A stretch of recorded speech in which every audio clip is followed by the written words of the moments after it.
What's up, young man? How you doing? I'm good. How are you, young man? Life is amazing. Life is great, and is funny because a lot of people will be like, "How are you going to interview yourself on this Yourself. show?" I know. I don't think we look alike, Of but course, you know how it is. But I admire it. I think it's cool, and it's a cool thing for people to just kind of like gravitate to and be like, "Yo, y'all dudes look alike." I mean, well, does it help? Does it help that you're from Bushwick too? that's another that's another thing. So now, for me, it was a guy named Ease who lived on your block, who you guys on that block referred to him as another name. So, but he always said, "Yo, there's this kid who lives right there in that window. Right. He looks a lot like you." And I was like, "But where is he, bro?" He goes to LaGuardia. After that, he went to Cali. He's on some movie stuff. And then Word. you crime also would tell me as Word. well. Mhm. But how continue was me seeing you now. Just how are you doing, my brother? I'm great, man. How are you? I'm amazing. I'm great. Staying. Occupied mentally, keeping myself doing a bunch of different things. And You're also, a runner, right? You're a runner. So you have you still been running or getting out there? I have ran. I did 8 miles. I did it without a mask, and then I got a little bit nervous. I'm also one of those cats who be like, get away supermarket runs, but I don't want to get into the negative stuff. I want to stay nothing but positivity right here. 100%. So I'm here wearing this the shirt that I wore in East Willie B. I wanted to do as a respect to what we did, that one project we did together. Word. We killed that, by the way. That was fire. I love that. One of the items that I wanted to show, this is a poster I jacked from the screening. Word. And I got Ruben Blades. Some Americans call him Ruben Blades. But I got him to sign it, so I was really happy about that. But, Rick, you coming up on the scene and doing your thing. You started as a young cat. What I want to ask you is, how does someone say, I am going for it all and I'm gonna go to LA and just pursue my dream? I don't know. I mean, I think the thing with me was I knew at 5 years old I wanted to act.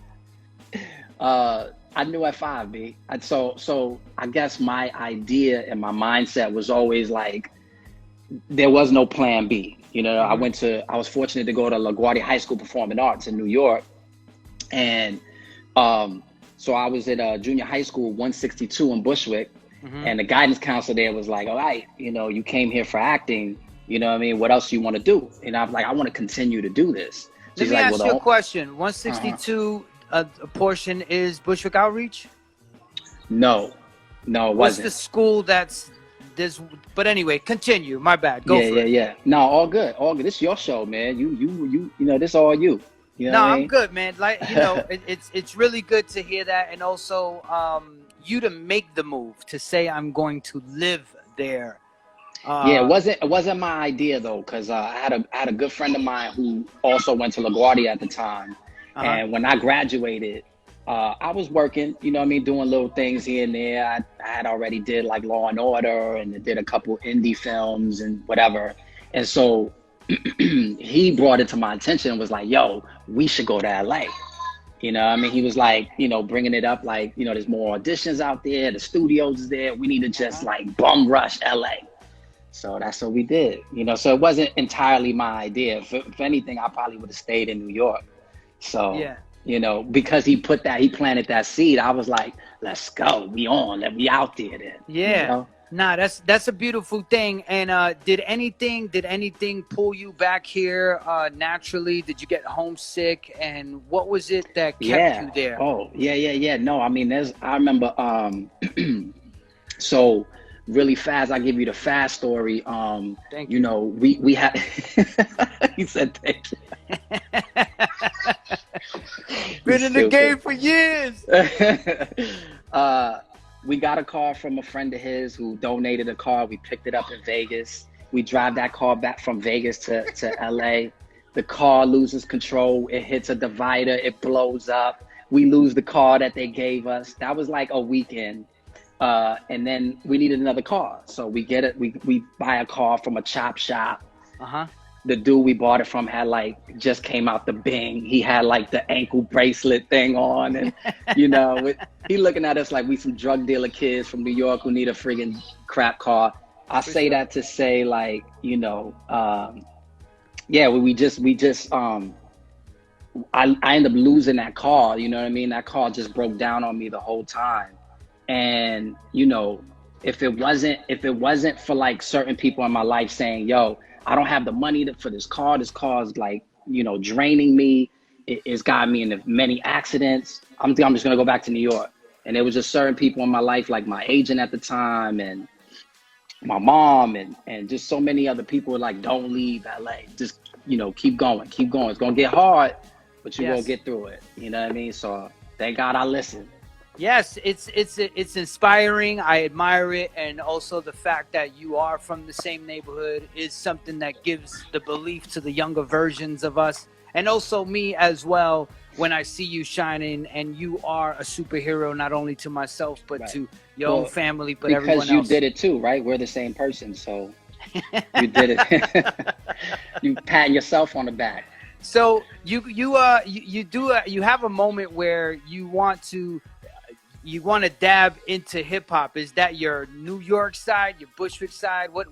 How does that happen? Because I started hearing that and I was like, damn, not only he looks at, now he wants to rap too. I gotta deal with this guy. It's like, he's like, leave that to me, Rick. You know, I did that first. Nah, I mean, come on. Like, you knew what Bushwick was like. You know what I mean? You understood what that music did to you at that time. Like, nobody could tell us what hip hop meant, you know, when we were like 6 or 7, you know, or 8, and we heard like, you know, Biz Markie out of somebody's Cutlass Regal, mad loud, you know, and then after that we heard Hector Lavoe, you know. So I just felt like, you know, hip hop was already in the bloodstream. It was already there. I just didn't put it together right away the way you did. You know what I mean? You was killing it, you know, way before, like with the arsonist and whatnot. So I respected that. I was huge. And I think at that time, I was writing rhymes, but it wasn't like I was recording them or anything like that. I didn't even have access to it. So I think when I got to California and I understood, oh, there's this thing called Pro Tools and you can record yourself. Okay. You know what I mean? And then I was like, oh, okay, cool. So then that's when I was able to like put all these things that I had brewing in my head at the time. And I just went full steam ahead. And then obviously I connected with other people and started, you know, linking with other folks and doing more music. And that led to like Prodigy and Kweli and Sean Price. And I remember you came up to Sirius XM and I was hosting with DJ Eclipse, and you came up as an artist, and it was very cool because it was also with the cosign of a Prodigy. Yeah. You know, does that happen in Cali, or does that happen in New York, or how does that relationship develop? I mean, that happened in New York. I mean, I think like just my mentality was like, man, just do everything you can to like, you know, get on, right? So it's like, I was the guy that was literally hanging outside Hot 97, you know what I mean? And had a movie out and was just like waiting with other rappers to try to holler at Who Kid or whoever. I don't know who it was at the time. But I'm saying like, it was just that idea of like, oh, I really need to like, you know, pull my own weight and show people that I'm serious about it, you know? So my whole mentality about that was like, you know, the same way you work hard at, you know, as an actor, you've got to put the same work in the music. So I was able to make those relationships with Prodigy and Sean Price and all those guys because, you know, they paid attention to the music. And that's why I was appreciative of, was like, there was still like the vets and the OGs that like still listen to lyrics, still listen to product, you know what I mean? It wasn't just like they checked out. So I mean, to my benefit, you know, I made friends and connected with people that still cared about the music, you know? So that to me was like, that meant everything. Which is beautiful. Now we're on the show is Showoff Your Gems. Now I definitely just want to let everyone know, he was like, yo, D, I got some stuff, but it's not here. And I was like, you know what, bro? You're going to show what you're going to show. Well, we're going to be appreciative and grateful that you just gave us that wonderful smile. I'm going to have to... I'm gonna have to find some stuff out of storage, and then we're gonna come back on the show. Okay, let's go. So I, a lot of people probably have seen this film I did called Old School, right? And now I don't have any memorabilia actually from the set, but I worked with a guy, and you might know him because you're a big time comedian. You kill it on the comedy scene. But if you know who Rob Corddry is, on the Daily Show and whatnot, he's super funny, hilarious guy. So, at the end of Old School, we had to give each other gifts, right? So it's like, like what we do, we give each other rap gifts. So clearly, I don't shy away from wanting to show people that I'm from New York and, where I'm from. So he said, he gave me this jacket, this Brooklyn sweatshirt, because he literally was like, I don't deserve to have this. You are the most Brooklyn person I've ever met in my life. And so I don't deserve this jacket anymore. I'm giving it to you. So I've never gotten rid of it. I don't wear it because it doesn't fit me. And it doesn't smell great. But the significance of it. But the significance is amazing. And I appreciative of him for giving me that. And, along with the other gifts that everyone else gave us, it was great. And then the next thing I have for you guys is the actual jersey that I wore on Arrow, the Wild Dog jersey. Yes. And I made sure to steal that. Yes. And if Warner Brothers is listening, I'm sorry, had to be done. It's a wonderful treat to have, man. Yes. That definitely will be soon framed. Yeah, absolutely. So hold up. And the mask. Okay. Bam. Got the Wild Dog mask with all the dirt and the grime and hit the hearts for the dirt and the grime, y'all. And the little fake blood in there and whatnot, So before you continue, Rick, I just want to share another story. When I've known of you, and then I finally seen you in LA at a T-Mobile party back when Juicy Couture sidekicks were a thing. You know what I mean? And I was like, "Yo, I'm Destroy." You was like, my barber's K, and you was like, yeah. And I was from Bushwick, and then I said arsonist. He's like, oh wait, this guy's saying a lot of things that are bringing me back home, and that was really nice to connect with you on that moment. But I ended up going on tour with Kanye West's team, and they used to call me Spanish because of the Old School thing. So it was like a funny thing all the time. That's the joke where I'm like, all right, bro, get it out. You don't say it. And, okay, cool. So then I do this tour where Obi Trice is at the bar. Oh, okay. All right. So now to let you know, I toured with Obi Trice on the Eminem Anger Management tour, right? Dope. I didn't know that. That's huge. We did 6 months, right? So we kicked it. We bugged out. Yeah. And then I leave. I don't see him for a couple of years. Then I do a tour, and he's there. And he's like, "What's up, man? Like, you're a funny dude, B." Like, he gave me this whack energy, right? And I was like, "What are you talking about?" and his manager, which is also his brother, comes up to me. He's like, "Yo, man, like, we ain't feeling you like how you did us." And I was like, "What are you talking about?" Nah, you did the video. We got you in the video joint. And you didn't even like bug out with us the way you were joking with us on tour. Like, we were wilding. Yo, he really thought we was the same person. I mean, he got mad at me and everything. Yo, that's crazy, B. The percentage of Latino cats in Detroit, I don't know if it's low, but I'm either gonna get you.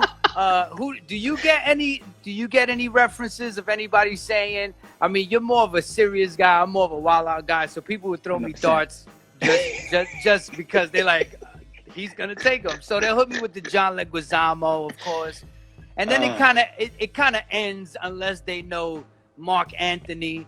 They hit you. They ever hit you with this one? I don't know. I mean, maybe Mark. I've heard. Now, was there ever, you look like Destroy in Bushwick? All the time.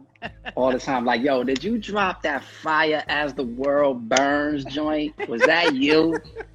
Can you give me that 16 again, please? All the time, D. I'm like, damn it, man, no. So coming up, we have things, of course, young kids who are coming up in the crack era. What were some of your escapisms? So, like for me, Transformers were my thing. WWF was my thing. Me too. What were some things that was more like the innocence for you in your house? I mean, Nintendo, because I'm a big gamer. So at the time, like, I had the Atari, and then when Nintendo came, that was me.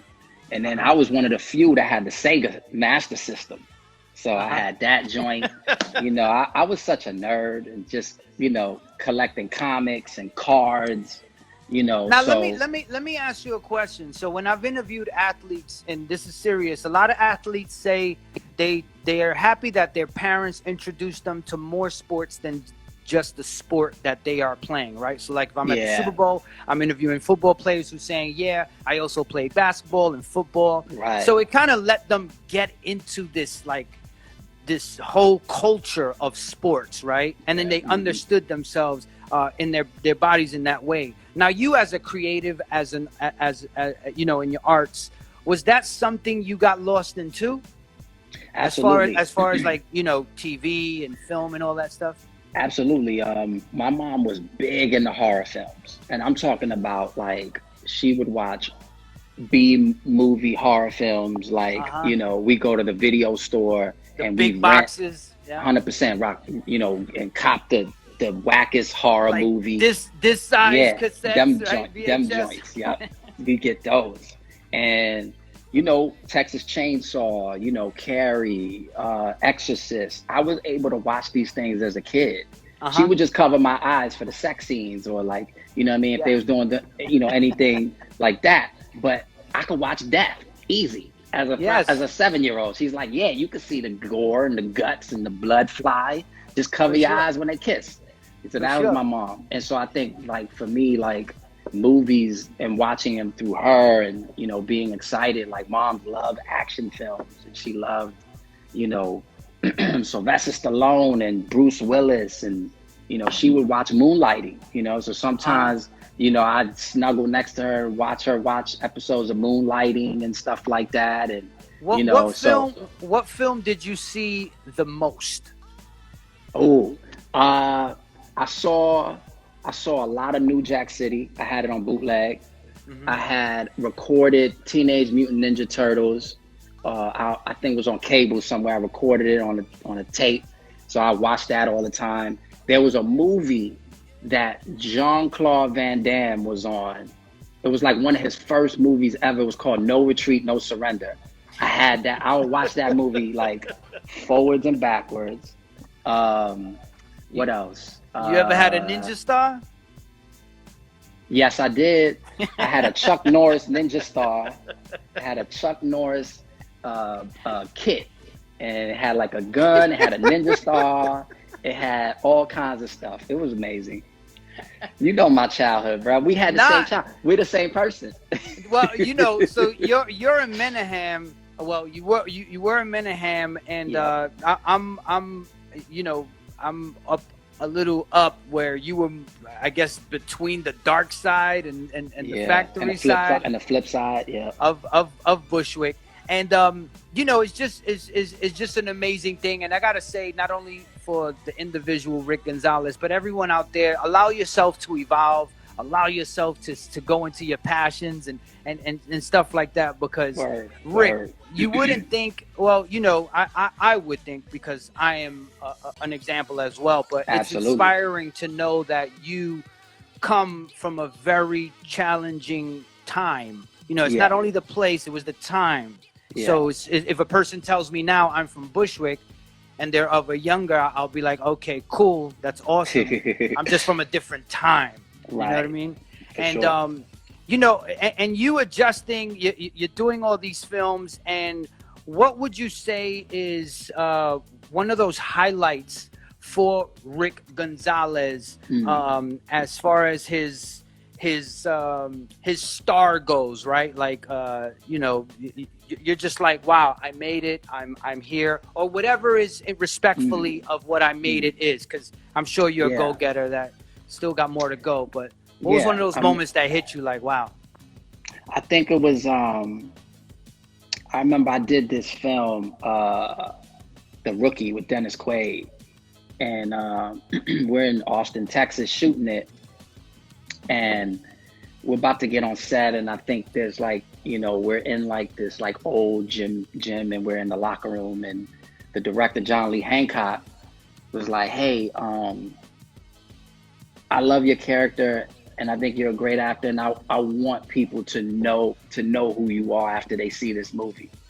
And like the fact that he was so matter of fact in saying that, and the fact that he didn't have to say that, like the fact that he, you know, had to like, you know, just the love to just say, hey, this young actor is coming up, and I want him to do well in this film, and I want to like showcase him in such a way. That kind of like brought chills to me, and I was like, oh wow, like that's awesome, you know. And so that always sticks to me, is like, I'm really in the thick of things now. Like I think I'm slowly but surely like trudging along, and I'm where I'm supposed to be, you know. So to see people that care and want to like, you know, champion you in your moments, that's an awesome feeling. It definitely is, man. It definitely is. And as you've come into your adulthood, of course we get rid of the fat, so to speak, of bad energy. But if there's anything that you'd like to say in regards to like you know, inspiring and what keeps you inspired, what are those gems you can show off that come from you philosophically? I think my faith, you know, I think you know, knowing that like being connected to a source, you know, and I found Christ like 5 years ago, so I realized like, you know, there's this idea of like renewing your mind, you know. And when I read that, I was like, wow, like that spoke to me, and like how I was able to work on myself and be a better Rick Gonzalez. And that's always renewing my mind. And that's something that I learned once I found my faith. And to me, that keeps me grounded, you know, because now I realize like I am not my thoughts, you know, I am not my emotions. And so anything negatively that comes into my thoughts and my emotions, I don't have to act on it. I don't have to give it any validity. And I can actually observe them and see them for what they are. And then they lose control over me. And then right away. So those things, like when I start to implement that, and when I learned about it, is when I felt like I opened up and finally saw who I was and what I should be and my potential, you know. So that's something that I really hold on to. That's good. That is amazing. Rick, I want you to continue inspiring us all. You know, keep doing your thing and moving forward. Every time I see you on the screen, I know it sounds funny, but I see myself. You see myself. Yes, you do. Yes, sir. But, hey, no, congratulations, man, on all you do, man. You killing it out there, bro. One of the funniest cats I know, man. I appreciate it. You're one of the most inspiring, and you give us someone to look at that looks like someone we know and are related to. You know what I mean by that? Yes, sir. Yes, sir. You know, so I just wanted you to continue to being great and inspiring us, and also that wonderful family that you have there, right, young man? Appreciate you. Yes, sir, man. Likewise, man. You be great. Bushwick. You be great. Too. I think I see the name is, yes, Gonzi Supreme. Now, Gonzi, how you doing? Hold up before you say anything. I want to encourage everyone right here, right now. Please tag your friends, and if you could send this to other people so they could view it and they could appreciate it as well. Because you know what? What I do is I get the individual who was in the beginning, the guest, right? So it brings people in, right? And then they show their stash and their gems. And then the real beauty is right here when I go to you guys. Because watch what's going to happen. Go, Gonzi. All right. I don't have a collection crazy like the last week or two has been crazy. So, but I got a few things. I'm in my mid-30s. So I got, let me see what. I don't have too many toys. I found a source from 95 with Naughty by Nature on it. Nice. Yeah, some old sources. I got one from 98 with Rakim. That's beautiful. Got my first Walkman. No auto reverse. Remember the auto reverse? Yeah. Yeah, so there's no auto reverse on that. And then got some shirts. What else? Oh, yes. ODB. Old Dirty, man. Shout out to Ason. Unique. Yes, right. What's amazing is that Rick Gonzalez is on Mike Tyson. He's on the freaking album, which is amazing. Now, Gonzi, I want to tell you something. I know people may be watching and they like, I don't have a lot of stash or my stuff isn't old enough, right? And that's fine. Now, it isn't so much about that. It's really about what you have and what it means to you. Right. So this right here, I got this in 2018. Not long. I'm going to show you in a bit. Okay. But the story to this is that this is the day that I fought it on Prince's Grammy, right? Now, I went to Prince's house, and this is a 45 that they made for Justin Timberlake's song, right?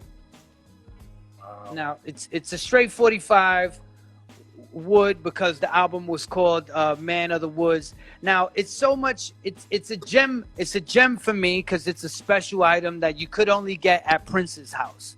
You know what I mean? This is like one of the few times, this is probably the only time I got really drunk. You know what I mean? But I'm in Prince's house. I'm dancing with some amazing people, and life is just great. So I just want everybody to know it's not about having just the old shit. Maybe you got something that is dope to you, right? Right. Exactly. So we're gonna continue going. So you good? You got it out, Gonzi? I got like 2 more things to show you, and then please move go on. for it. So the next thing is, and shout out to Trill AZ. I think the store in Arizona. Yeah, Phoenix. Yes. Yeah, my wife, because I'm from the BX originally, but I've been out in Phoenix for about 20 years, and my wife got me these from the store there. They're Big Pun socks. That is beautiful. That's dope. So, and then the last thing was actually from the show. Let me flip it here. So, Jean Grey and Mr. Lin came out and did a show out here, right? And yes. And so this was something that they did, or that she autographed. And the funniest thing I remember about that show was Jean Grey was basically had us all believing that Talib Kweli had died. And so she's like, yeah, one of our closest people, Talib Kweli died and this and that. And all of us were just like, yo, what happened? And then before you know, she just threw on a Rickroll. This was when Rickrolling was a thing. And Rickrolled the whole crowd. And it was funny. So that was one of my favorite shows that I went to out there. Well, thank you so much for sharing that. I appreciate it, my brother. Continue being great. It's very important to have human beings like you out there to take in the culture, man. So keep doing your thing, all right, brother?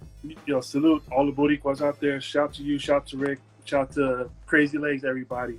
Love y'all. Thank you. All right, once again, everyone, we are looking for your gems. Everybody come on in here, send your requests, and I'm going to take it right here, right now.